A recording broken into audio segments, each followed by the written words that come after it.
Hello everyone, welcome to my channel and यहाँ पे मैं आपको सेल चैप्टर पढ़ा रही थी।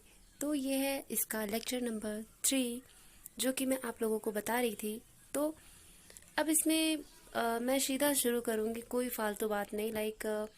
अगर कोई दिक्कत है तो आप कमेंट कर सकते हो। बाकी चीज़ें मैं यहाँ पे आपको पढ़ाई की चीज़ें बता रही होंगी, और अगर आपको कोई डाउट आ रहा है तो आप कमेंट कर सकते हो, मैं उसका रिप्लाई ज़रूर करूँगी। ठीक है। तो यहाँ पे ओवरव्यू ऑफ सेल, ये लास्ट क्लास में हम लोग पढ़ रहे थे। तो इसमें ये सारी चीज़ें हम लोग पढ़ रखे थे। न्यूक्लियस पढ़ रखे थे, टाइप्स ऑफ सेल्स ये हम लोग लास्ट क्लास में पढ़े थे। लास्ट टॉपिक हमारा था लास्ट क्लास का टाइप्स ऑफ सेल्स। ठीक है। तो अब हम लोग इस लेक्चर में, लेक्चर नंबर 3 में हम लोग पढ़ेंगे साइटोप्लाज्म के बारे में। सेल के बारे में हम लोग पढ़े थे। तो अब सेल का जो साइटोप्लाज्म होता है तो उसके बारे में हम लोग यहाँ डिटेल में पढ़ने वाले हैं। हम लोग यहाँ पे साइटोप्लाज्म के बारे में पढ़ेंगे कि साइटोप्लाज्म क्या होता है, इसके अंदर क्या पाया जाता है, कौन सी एक्टिविटीज़ हो रही होती हैं हमारे सेल के साइटोप्लाज्म के अंदर। अब हम लोग वो पढ़ेंगे। तो अब इसमें मैं बता देती हूँ कि इसमें पहले डायग्राम के थ्रू मैं बताऊँगी, उसके बाद इसके जो नोट्स हैं उसके बाद हम लोग इसके नोट्स से पढ़ेंगे। तो नेक्स्ट पेज पे चलते हैं।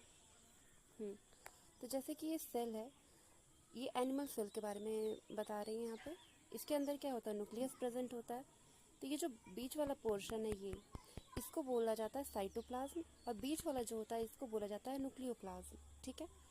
और अगर मान लेते हैं कि बीच में न्यूक्लियस नहीं है तो ये जो पूरा पोर्शन इसको क्या बोला जाएगा, प्रोटोप्लाज्म बोला जाएगा, प्रोटोप्लाज्म। ठीक है। तो इसका सिंपल ये हो गया, प्रोटोप्लाज्म का क्या मतलब हो गया, cytoplasm plus nucleoplasm is called protoplasm. तो ये होता है। अब सेल के अंदर जितनी भी हमारी बॉडी के अंदर बहुत सारे केमिकल एक्टिविटीज़ चल रहे होते हैं, तो वो सारा केमिकल एक्टिविटीज़ कहाँ हो रहा होता है, ये हमारा सारा साइटोप्लाज्म के अंदर हो रहा होता है। तो ये जो साइटोप्लाज्म है ये मेन एरेना है सेलुलर एक्टिविटीज़ का। जितने भी सेलुलर एक्टिविटीज़ हो रही होती हैं वो सारा साइटोप्लाज्म के अंदर हो रहा होता है। ठीक है। तो ये था। और इसके अंदर जितने भी सेल ऑर्गेनल्स होते हैं जो क्लास 9 में भी हम लोग पढ़े थे, कि उसमें क्या क्या पाया जाता है, राइबोसोम, माइटोकॉन्ड्रिया, फिर lysosome, Golgi body, endoplasmic reticulum वगैरह जितने भी सेल ऑर्गेनल्स आपको पता है ये कहाँ पाए जाते हैं, ये सारा कुछ पाया जाता है साइटोप्लाज्म के अंदर। ठीक है।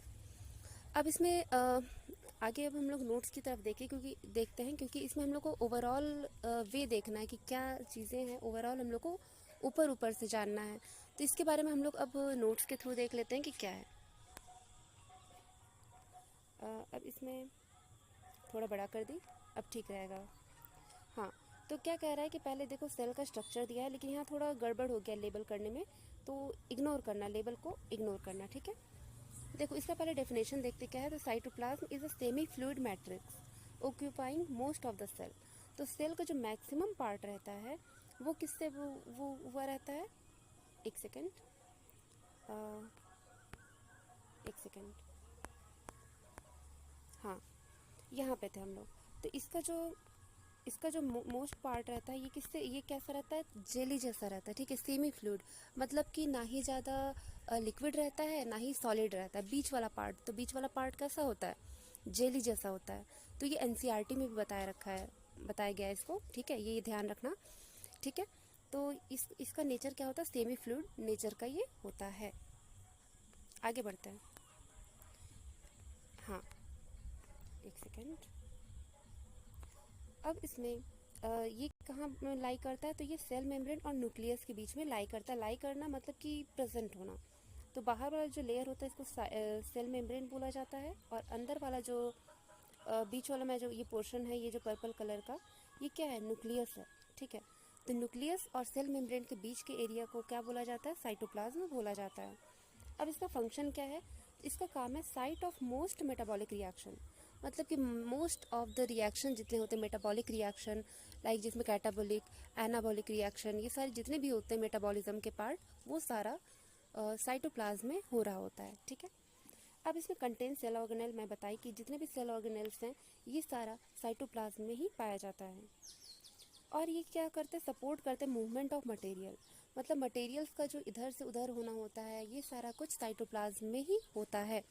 जैसे कि न्यूक्लियर पोर के बारे में बताई थी कि न्यूक्लियस में न्यूक्लियर पोर प्रेजेंट होता है, तो न्यूक्लियस के अंदर चीज़ें बाहर आती हैं यहाँ से और यहीं से फिर न्यूक्लियस के अंदर में जा रही होती हैं। जैसे कि मान लेते हैं ये न्यूक्लियस है, तो न्यूक्लियस के बीच में ना पोर्स प्रेजेंट होते हैं। एक सेकेंड, हाँ, जैसे ये न्यूक्लियस डबल मेम्ब्रेन बाउंड होता है, तो ये मान लेते हैं कि ये न्यूक्लियस है, ठीक है। तो इसका ये जो बीच में न्यूक्लियर पोर प्रेजेंट है, ये क्या है, in and out movement of substance के लिए, ठीक है, चाहे वो राइबोसोम हो या कुछ भी हो, ठीक है।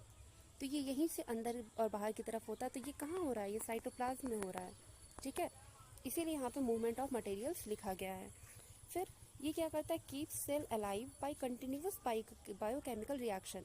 और ये क्या करता है कि सेल को अलाइव रखता है, सेल को अलाइव रखता है। जितने भी बायोकेमिकल रिएक्शन है, ये सारे रिएक्शंस कंटिन्यूअसली हो रहे होते हैं। तो ये सारा जो है ये हेल्प करता है सेल को जिंदा रखने में, ठीक है।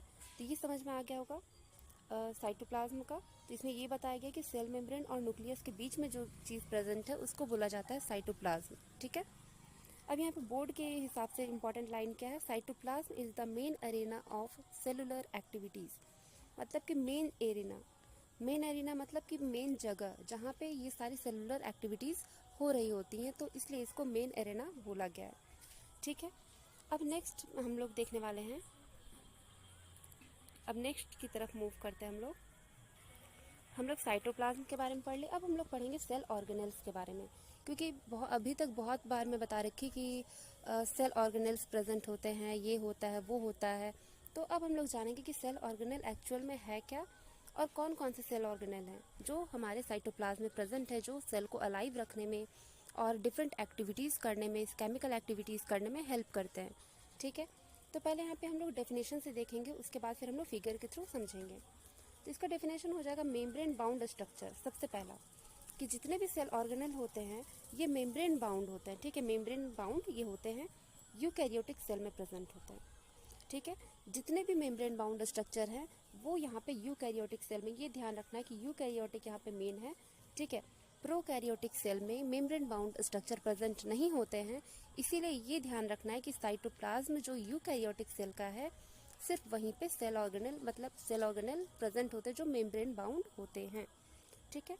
Next, they function within the cytoplasm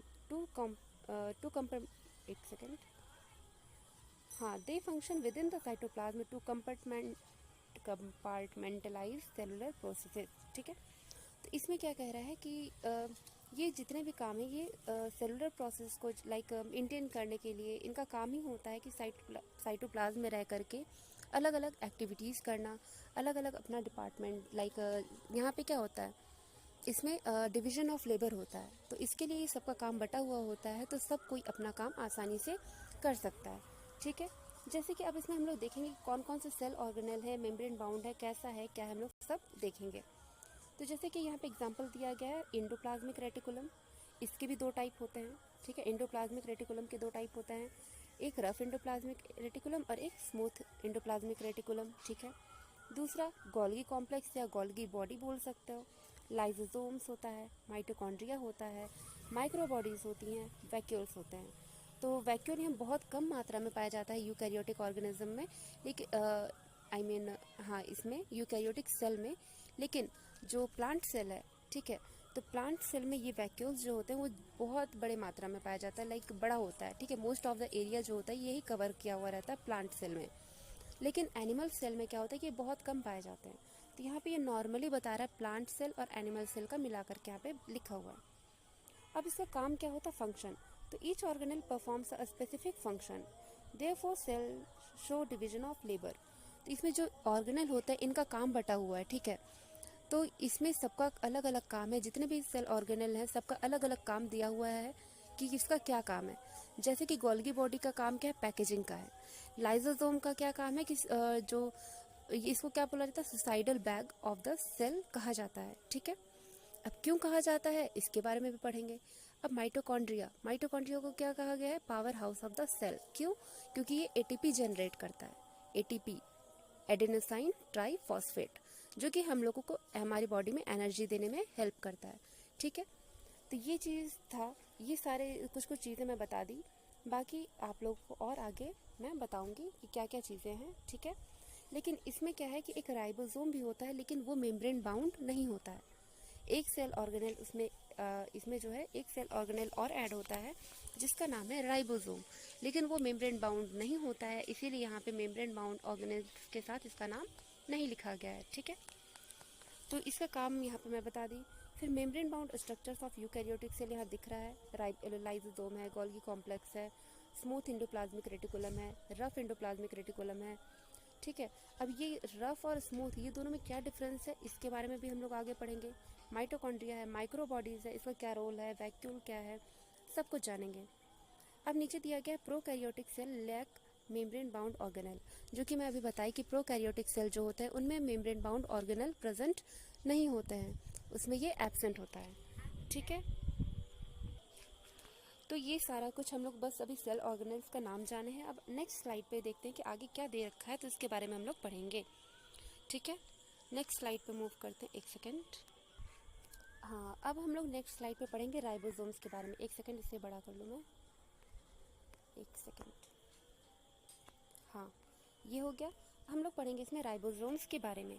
अब जो कि मैं आप लोग को बताया कि ये मेम्ब्रेन बाउंड नहीं होता है, तो ये कैसा होता है, इसका काम क्या है, इसके बारे में हम लोग देखते हैं, ठीक है।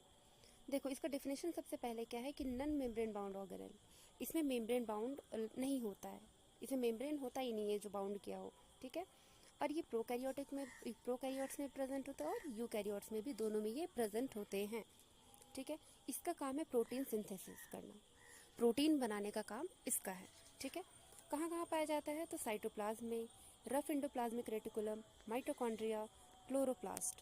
अब प्लांट्स में ये क्लोरोप्लास्ट में पाया जाता है, और माइटोकॉन्ड्रिया में भी ये प्रेजेंट होता है, ताकि उसमें भी एनर्जी वगैरह जनरेट करने में ये हेल्प करता है।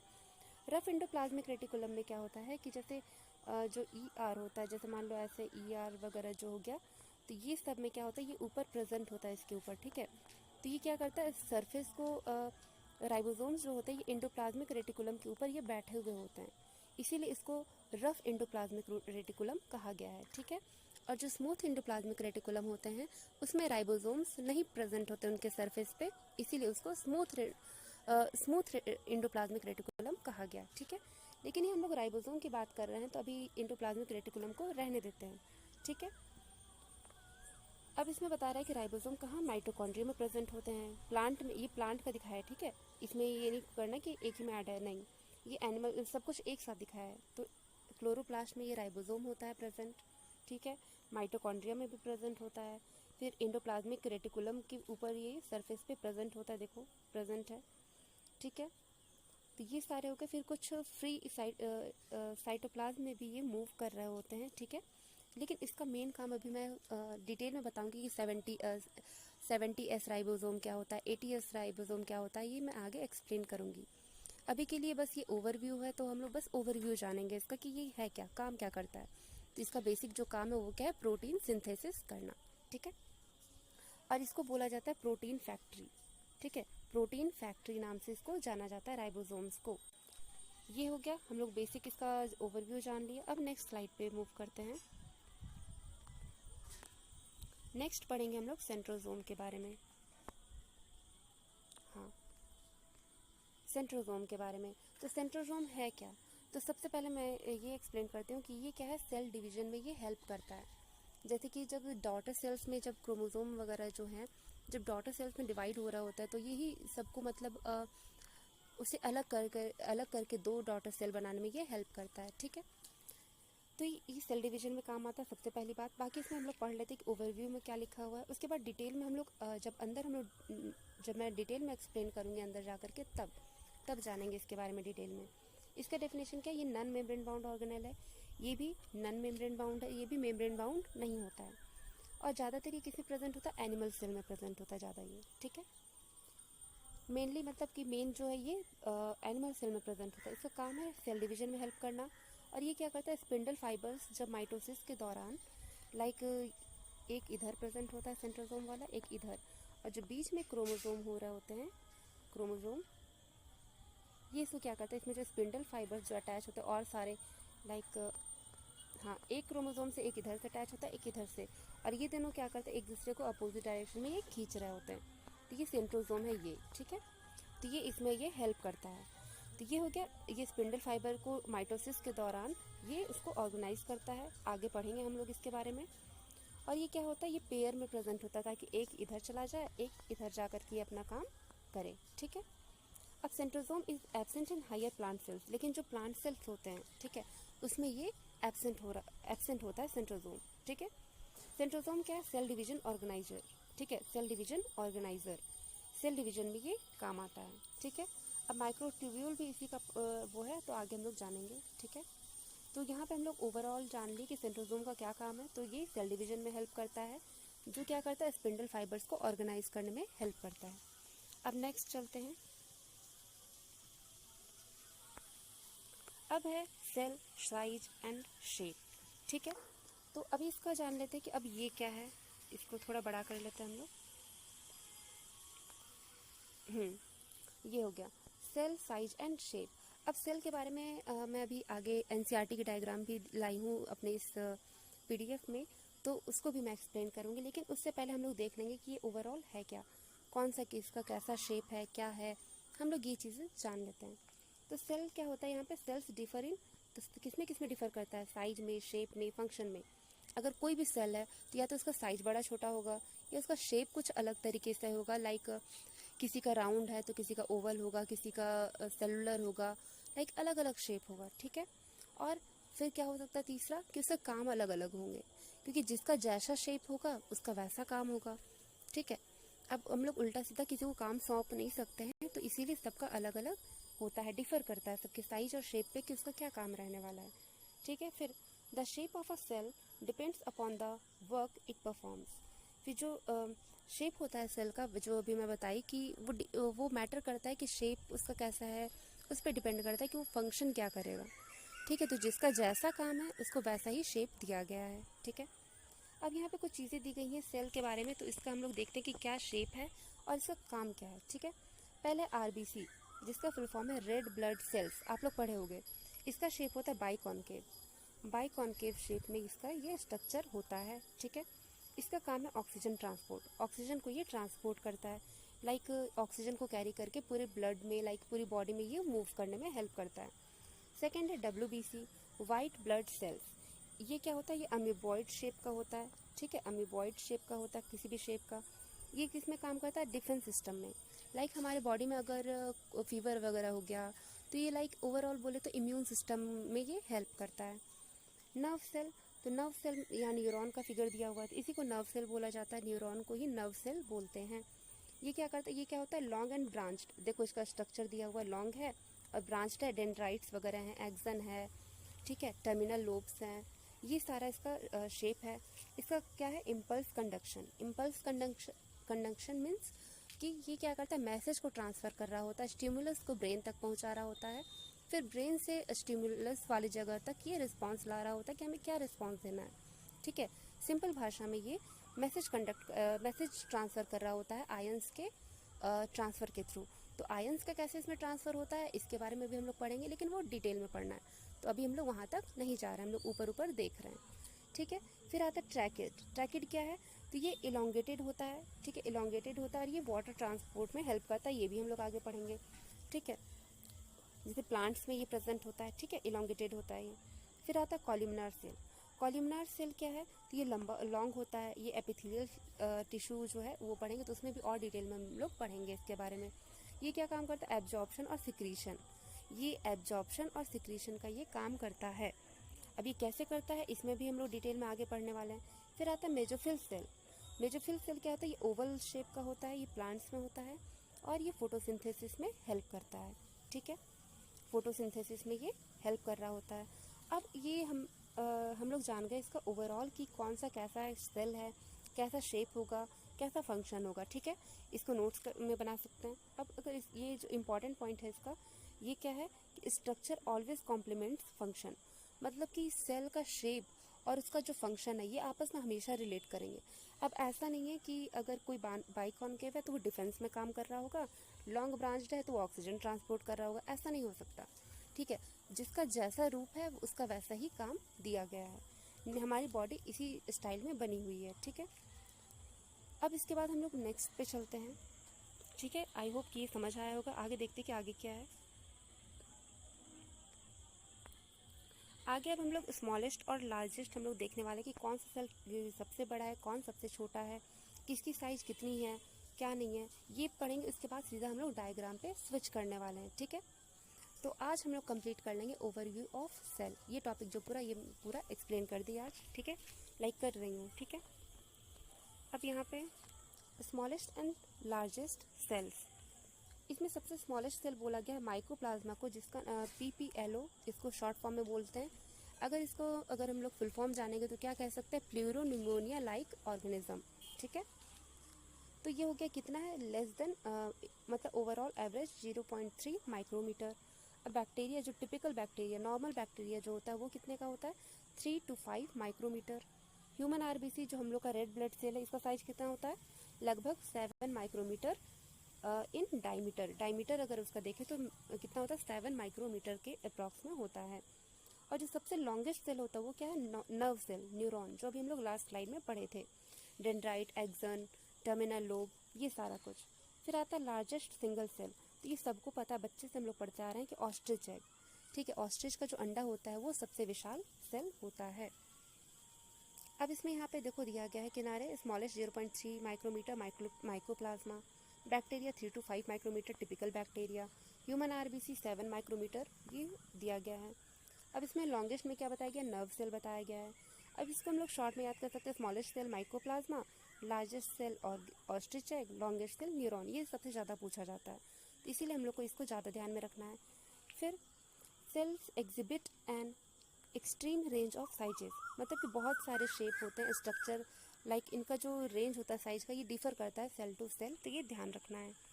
अब इसके आगे नेक्स्ट पे हम लोग स्विच करते हैं कि आगे हम लोग का डायग्राम कैसा है, ठीक है। यहाँ पे मैं NCERT का डायग्राम ले आई, ठीक है। इसके बारे में देखते हैं। पहला क्या है, red blood cell round and biconcave. एक सेकेंड, ये हो क्यों नहीं रहा, हाँ हो गया। रेड ब्लड सेल ये क्या होता है, राउंड और बाइकॉनकेव होता है। देखो यहाँ पे शेप दिया गया, राउंड है शेप और बाइकॉनकेव है, ठीक है। सेकंड वाइट ब्लड सेल, ये एमीबॉइड शेप का, देखो अलग अलग शेप का है कि नहीं, ये हो गया। फिर कॉल्यूमिनर एपिथेलियल सेल है, लॉन्ग और नैरो होता है, ये पतला होता है और लंबा होता है, ठीक है, ये समझ आ गया होगा। फिर nerve cell branched and long, देखो इसके ब्रांच कितने लंबे लंबे गए, साइड्स वगैरह, ये पीछे टर्मिनल लोब है, ये बीच वाला पार्ट एक्सन कहलाता है, ठीक है, ये है। फिर ये है, तो ये हो गया एक ट्रैकेड, ये क्या है, इलांगेटेड है। फिर आता है मेसोफिल सेल, जो कि राउंड और ओवल होता है, देखो शेप दिया हुआ है यहाँ पे। तो ये शेप आप लोग को ध्यान रखना है कि कौन सा शेप क्या कहलाता है, कैसा शेप है, ये आप लोग को याद करना है, ठीक है। तो अच्छे से देख लेना। नेक्स्ट स्लाइड पे चलते हैं अब। हाँ, अब यहाँ पे ये दिया है, डायग्राम दिया है कंपेरिजन करते हुए eukaryotic cell with other organism. तो ये पहला दिया ए टिपिकल यूकैरियोटिक सेल, ये कितना दिया है, 10 to 20 माइक्रोमीटर, ठीक है, ये सबसे ज़्यादा इसमें दिया गया है 10 to 20 माइक्रोमीटर। तो ये typical animal cell eukaryotic cell है, जो कितना बड़ा है, ठीक है। फिर टिपिकल बैक्टीरिया का दिया है 1 to 2 माइक्रोमीटर, शेप देख लो कैसा है। फिर PPLO 0.1 माइक्रोमीटर, सबसे छोटा है ये, ठीक है, ये ध्यान रखना। वायरस का दिया है 0.02 to 0.2 माइक्रोमीटर, ये भी याद कर लेना। तो ये सारा था शेप। अब इसके आगे ये सारा शेप हम लोग डिस्कस कर लिए, ओवरव्यू ऑफ सेल खत्म हो गया। अब इसके आगे हम लोग नेक्स्ट टॉपिक शुरू करेंगे, तो वो अब अगले उसमें शुरू करेंगे हम लोग। तब तक अब इसको अच्छे से रिवाइज करना है, नोट्स बनाना है, सब कुछ करना है, तो ये हो जाना चाहिए। फिर मिलते हैं नेक्स्ट वीडियो में, तब तक के लिए बाय बाय।